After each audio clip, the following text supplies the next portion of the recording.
Just going to click in here to my savings goal document. Same document I showed you guys last time when everybody brainstormed and identified some savings goals. Okay, so in a few minutes, I'm going to share this document. Of course, it's going to be blank, so you guys can do your own. I'm going to share this with everybody so we can turn this goal into a plan, figure out a way that this can actually be achieved. All right, so the first thing you're going to do is just to fill in this chart here. Okay, everything up top here, I explained all of this last time. I posted a video on Classroom explaining it as well, so I'm not going to go through that again. But everybody should have their goals already. So when you first open and make a copy of this document, you're going to just fill in this chart with your goals. So remember, I asked you guys to do 2 to 3 short term, 2 to 3 medium term, 2 to 3 long term. Okay, so this first part shouldn't take long because you already have these goals figured out. All right, and these are mine again, so you can see my examples. So moving down, the next thing to do will be to determine within each category, so each short term, medium term, long term, which one is the most motivating for you, right? Which goal would motivate you most to save and why? So narrowing it down even more, take those 2 to 3 goals and turn it into 1 per category. So you can see for my short term, I said getting my savings account above a certain amount motivates me more than my emergency fund because my savings account will help me more in the future. And I care a lot about my future. So for me right now, that's the bigger priority in my short term goals. The emergency fund is important, yes, but I just see my savings account as a more long term, and I'd rather get that up first. Okay, so I stated which one motivates me most, and I explained why.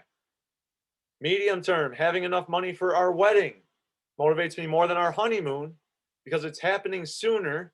It's only 7.5 months away, and it's a higher priority to make sure we can do what we want for our wedding.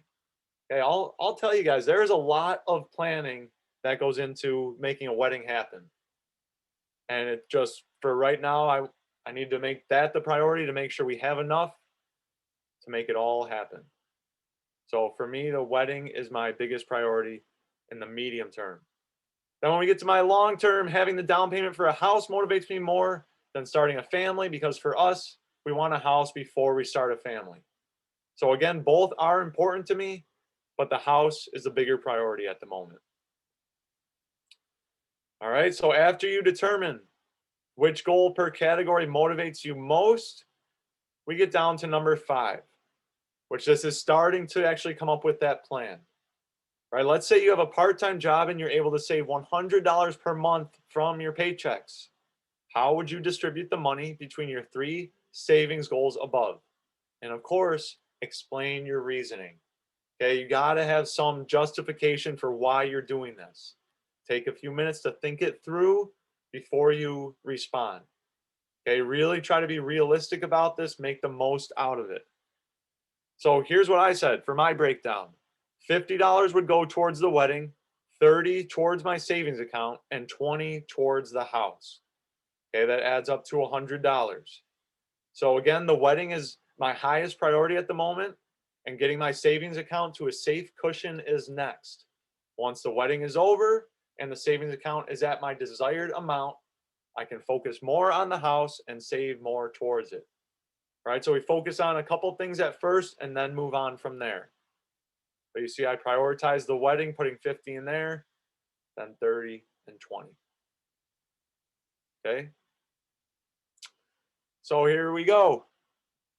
Next, you want to calculate how much you need to save. Now that you've identified what your goals are, it's important to think about how much you would need to save on a regular basis so you can reach those goals. So read through this example here to see how much Sanjana would need to save to buy a new computer. Then answer the questions.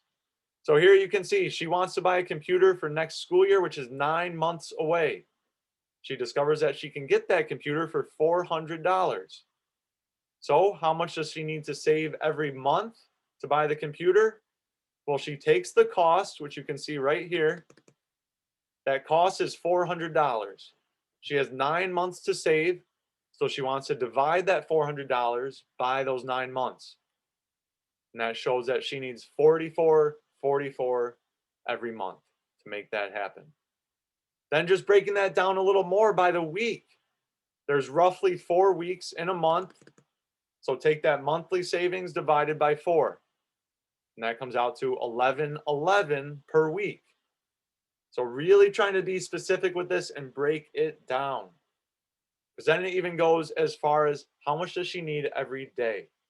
So you take that weekly amount, and since there's 7 days in a week, divide that among those 7 days to see that she would need an average of $1.59 every day.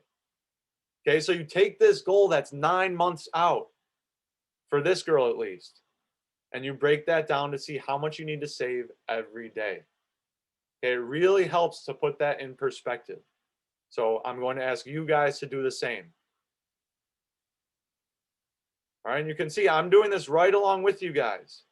Okay, I'm asking you guys to focus in on a goal. I'm focusing in on a goal as well. All right, so now number 6, you're going to focus on one goal. So it says pick either your medium or long-term goal from question 4 and write it down below. So you can see I chose to save for our wedding. That's the biggest priority for me at the moment. So it does say the next one to conduct some online research, and you may have to do that. Take a few minutes to search around on Google. Okay, if your goal is to buy a car or a house, you want to research some average costs of those for where you plan to live. Okay, so give yourself a little time to do this research to find that cost. Because again, I really want you guys to be realistic about this. So I said for our wedding at this time, we need about $12,000 more. So that is quite a bit of money. Then you break it down. How many months or years away would you like to achieve this goal? So we have about 7 months. We don't have any more time, so I have to put it at 7 months. So you can see here, I'm calculating how much we need, right? By the month, since we have 7 months, I take that $12,000 amount and divide it by those 7 months. That means we need to save $1,714.28 per month moving forward. And this is between the two of us. So this is a little more doable than just a single goal. All right, but then we want to break that down by the week. Okay, I'm trying to get as specific about this as I can as well to make it realistic for myself. So that weekly amount of 1,714, divide that by 4 weeks in a month, which gives us $428.57 per week to save. And again, I take that and divide it by 7 to figure out how much every day we need to save. So again, trying to get as specific with this as I can. Okay, then there's just 2 parts after that, 2 questions. Number 10 is to brainstorm 2 to 3 strategies you can use to save towards your goal. Okay, this is really an important part to wrap this all up. Come up with those strategies. What can I do starting right now? Okay, let's make it happen. So you can see I did not yet get to this point. I'll be doing this today with you guys. And then after that, just to sum it all up, why is it helpful to break down that total amount you would need to save on a monthly, weekly, or daily basis? Okay, really put some thought into this. Explain it well. Okay, give yourself time to think about it again before you respond. All right. And for number 10, I'm looking for you guys to maybe talk about some things that we've discussed in the past few classes, right? We've talked about some different strategies. Maybe one of your strategies would be to get a job or to maybe try to get a few more hours at that job. Okay, that would certainly be a strategy to help you reach your goal. Okay, so by the end of today, I think you guys should be able to get most of this done, at least get up to the calculation part. And we will wrap this up a little bit at the beginning of next class.